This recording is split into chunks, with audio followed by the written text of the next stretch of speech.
In his masterpiece titled Walden, Henry David Thoreau said that the mass of men lead lives of quiet desperation, and I have observed that sentiment within myself and many others.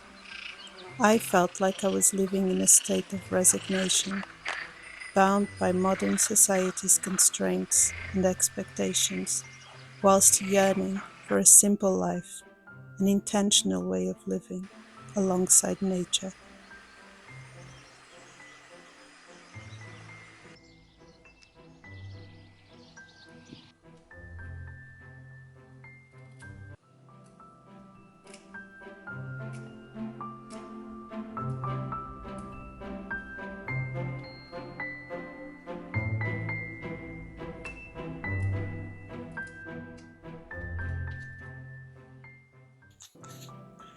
Due to scientific advancements, we as humans achieved so much. We've prolonged our lifespan. However, by prioritizing progress and profit, we decreased the quality of that same life. Quality of life can mean different things to different people, but I can only speak from my perspective.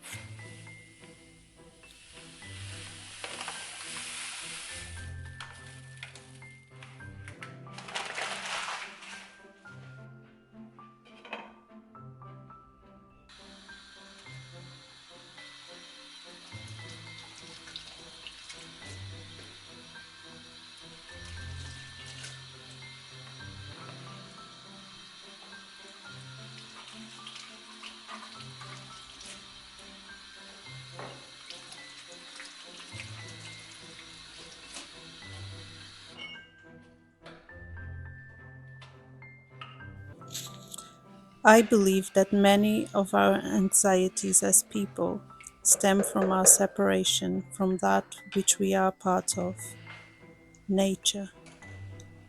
As all of the other living beings on earth, we are part of nature, not separate from it. And as such, we are here because of nature, and in the end, it will claim us back. To me, renaturing my life means observing the seasons and living according to it, noticing magic in the mundane, doing things with intention and purpose, respecting my environment, not retreating to autopilot mode, and rejecting convenience and distractions for the most part.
And with this, I don't mean let's all go back to the jungle or the caves or anything, but equally, let's not treat the luxuries that we were convinced we needed and we swap our lives for to be necessities.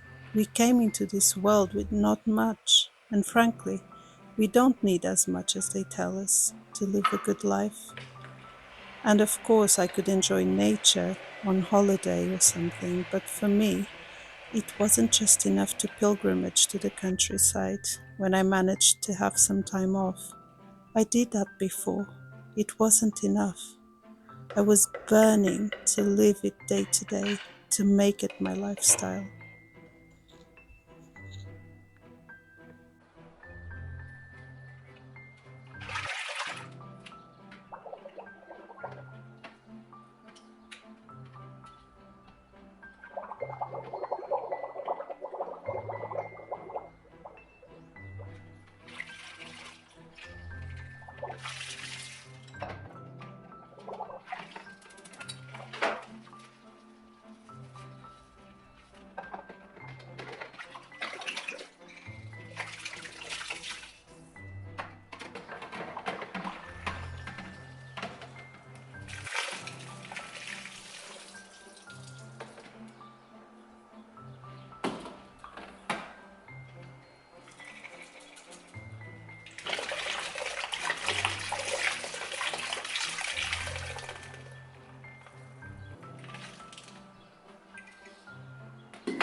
And now, ever so often, I go to a city.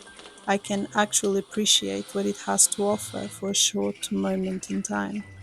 Nonetheless, it's always a relief when I come back home to the countryside, where I moved to 4 years ago now.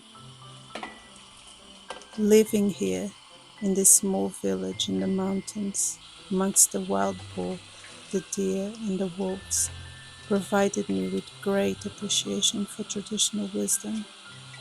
People here are incredible. They grow everything they need without any guides or expert books.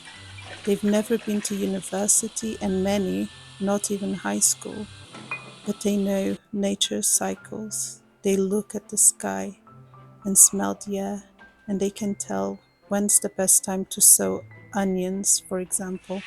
It's extraordinary.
People like me that come into these communities, if they come for the aesthetic or for the pastoral vibes, it's better to just visit.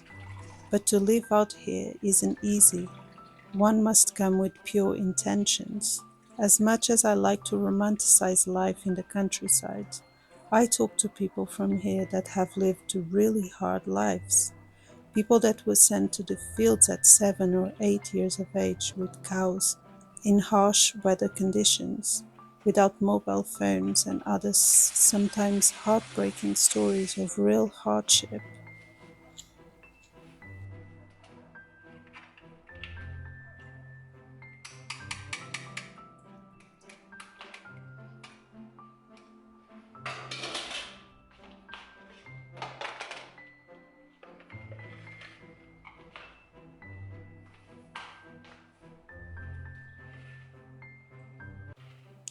But you know, they always remember those hard times with a spark in their eyes. They say that looking back, yes, it was hard, but there was this warm sense of community that I want myself.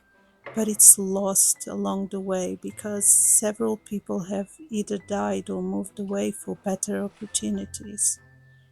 Recently, I closed my business. I ran a small handicraft shop in town for 2 years, and although it wasn't very successful, I do treasure the time because of the people I met and the folklore that they shared with me. A bit too much sometimes, but I know I tend to philosophize things too much, and I might be idealizing the life I chose. And I'm sure I'm overlooking some aspects of life here, but no one gets to go through life unscathed. I can only choose my struggle and commit to it. I always say to my children, if you don't challenge yourself, life will. And to quote Marcus Aurelius, everything we hear is an opinion, not a fact. Everything we see is a perspective, not the truth. So take it all with a pinch of salt. Thanks for being here, and ciao. See you soon.